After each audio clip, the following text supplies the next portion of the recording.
Happy day, Abraham. It is indeed. So, I know how to allow.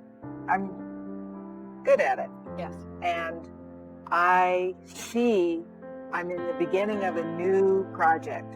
I am putting myself into a raising or heading towards a new plateau with my company, and I am learning how to access investment funding. All right, now stop there just for a moment. So here you are feeling good. You know how to flow the energy. And now you are reaching for a new experience. And as you reach for the new experience, you are not as sure as you were right before you reached into this new realm. And so as you begin to reach there, your vibration begins to be a little less pure just as you step into the unknown. So immediately you reach for thoughts that feel better. In other words, as you're reaching into this new place, you're wanting to reach and find balance, reach and find balance, reach and find balance. So go there and find balance. Okay, I'm absolutely sure that the funding is coming. Yes. I feel it in my bones. Yes. I am wanting to be moment to moment available for the vision to guide my action. Now you're getting a little too involved. Okay. Because what you're saying is, I know what I want, and I've set the manager loose on it, and I know that the manager will do it, and I know that it is absolutely coming, but I want to make sure that I don't take a misstep. I want to be sure that I get the right inspiration at the right time so that I act the way I'm. And so can you feel the resistance in that? Sure. In other words, so just ask the manager to remind you when it's time. Or just sort of step right out of that feeling. Begin saying things like, I know I'll know. The impulse will be very strong. I will be guided by very strong impulse. And if there's no strong impulse to do something, then there's nothing for me to do. The reason that we like so much this analogy of the manager is because once you can play with the idea of it and you can feel the supreme satisfaction you would have with such a person in your life. In other words, it's easier for you to accept him if it were a really extraordinary person who just had the ability to lock himself out in thousands of different ways in every day in order to put things in order for you. It's like having someone repaving your path. It's like an entourage of very effective people going before you and preparing every conversation, every moment in traffic, everything that would ever happen in your experience is being taken care of by this orchestrator. And when you really feel confident in this orchestrator's ability to orchestrate on your behalf, then, and usually only then, do you relax and turn that part of it over. Through the years, you've listened to us offer many, many processes. The placemat process that we talked about some time ago was for this same intent, because we understand that what creating is identifying a desire and then letting it be. Identify the desire and then let your vortex be the open channel through which the energy that creates worlds flows to the completion of that which you want. But most physical beings give birth to a desire and then they say, where is it? And so they open the vortex through the power of their desire and then they close it right up again by their awareness that it hasn't happened yet. So we offer endless processes, all with the same intent, to bring you to the place of allowing.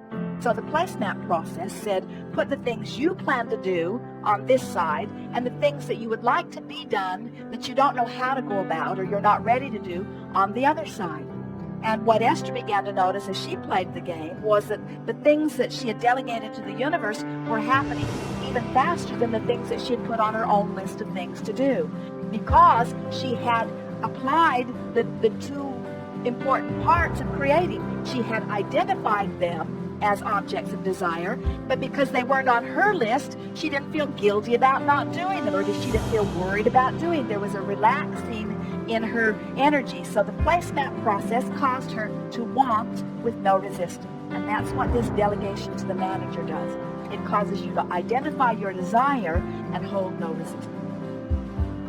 So why do we want you to visualize? What's the whole point of visualization? If the manager's been watching you, if law of attraction or God or all that is or whatever it is you're wanting to call this creative life force, this eternal energy that is ever flowing, if it is always watching, and if you've been launching intentions all day, every day, all of the days of your physical experience, and if this non-physical energy knows exactly who you are and what you want, and is answering, because every time you ask, no matter how boldly you are asking or not, every time you are offering the vibration of desire, the universe is answering, then what is the point of your visualization?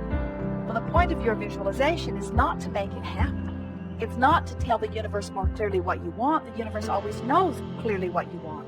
It is that in your visualization process, you are more likely to be in a place of being a vibrational match to your desire than if you're worried about it not happening.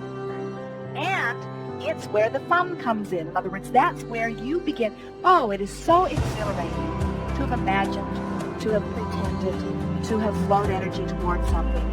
And when the actualization of it begins to come into place, it's like coming to the confluence of great rivers where all of this energy is flowing. You can just feel the energy of it. It is so delicious to be physically, specifically focused right out here on the leading edge and have all of that energy roaring through you, and to know that you've summoned it and to be in alignment with it. Yeah. It's equally unpleasant to have summoned it all and not be in alignment. Right. Yes. So did we get to where you're wanting? Certainly we've laid a basis. Now speak from where you are now. Okay, what I understand now is that the shaping of allowing, so that's where I'm headed, is I want to be more deliberate in my creating, is through the path of visualizing and enjoying where we're headed. Right back there again. Yeah. In other words, more envisioning, because in the envisioning there is softer resistance. When you are looking at what is, when you say, I am wanting to attract this magnificent funding to carry this project that we have envisioned and have worked on into fruition, very powerful vision, and one that dovetails with so many other intentions that you've held, and so there's a lot of energy flowing. And then when you say, but no one called today, or I don't know what to do today, or what if I miss my opportunity, you can feel the resistance within that. So you just lift off of that thought and fast forward into the vision of it already being done. In other words, you can take any pleasurable point in it. You can pretend that it's already done and you just got the call, or you can pretend that the millions of dollars have been flowing to you for some time and you have this huge enterprise where everyone is dancing, all these creative geniuses all working together, and the idea of funding is just not an issue.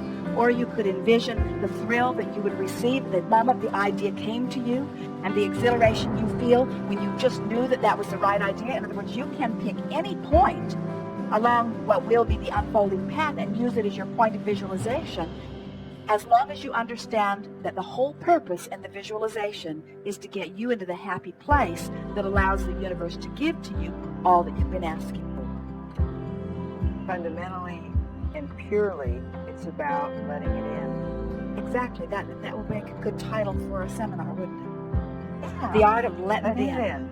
That's what it is. Okay. The universe knows what you want, so your question at any moment is, am I letting it in? Am I letting it in? What we are saying to you is, we could teach anybody to let it in through the path of no resistance. In other words, that's what meditating is. It's easier to teach you to have no thought than to have pure positive thought. But it's not as much fun to be a powerful, deliberate creator where you shape the idea and then you take pleasure from the idea. Oh, nothing is more delicious than to evaluate contrast and give birth to a desire and feel its weirdness in the beginning, and know that this new desire, while it is tantalizing, is nowhere near where you are vibrating. So then your work begins. Now your work is to look at it and pretend it and play with it and imagine it until it becomes familiar. And then there is such pleasure in feeling the alignment of that energies, feeling the movement of the energies, and then the satisfaction of beginning to watch actual manifestations begin to make their way into your experience. So you're yipping and yahooing, Esther saying, can you believe that? Can you believe that? Can you believe that? As things are unfolding. Yeah. And then, boom, you're in this new place with this new manifestation, and you sort of settle into it. It's all new and different again. You can feel the new platform. You are new unto the universe. Everything in your environment is different, and now you begin the new deciphering, and bam, another new unfulfilled desire, which is odd and uncomfortable at first, but now your work begins, and you look at it and you play with it and you mold it into place until you can feel it come into place. You are reaching for the sensation of joy. You're milking this. Your visualization is not to make something happen. Your visualization is for the pleasure of taking the ride with the rocket, you see. So now you work it into place. You feel the satisfaction. Oh, sometimes you're off, sometimes you're on. You have all of that pleasure. It's sort of like your tennis games. You don't go out there and look for somebody you can whoop every time. You like the idea of some competitor that brings more from you than has ever been brought from you before, and that's what this new desire is. In other words, you're not right there. It takes some concentration. It takes some visualization. It takes some molding the energy into place. But oh, the satisfaction. And now you're so good at it, you know you can do it. There's no risk that it won't be done. Now you're just taking pleasure from bringing yourself into alignment. And when you do, there's satisfaction all the way along the way of that alignment. And then there's the fun of the manifestations. They begin to make their way into your experience. You're yipping and yahooing. You're saying, can you believe that? Can you believe that? Can you believe that? There's new manifestation, and then new contrast, which launches another idea, which is strange at first. And now your work begins again. And this molding process never ends. It never ends, and you never want it to end. You know that you are an eternal being. You didn't come here to get it done. You came here for the birthing, and then the alignment, and then the receiving, and then the birthing, and then the alignment, and then the receiving. In other words, it's this eternal dance of you getting to use your brilliance to conclude, while the benevolent universe yields to you everything and anything that you could ever want, giving you ever-increasing new platforms to desire from. Indeed. You are complete? I am complete. There is great love here for you. We are complete.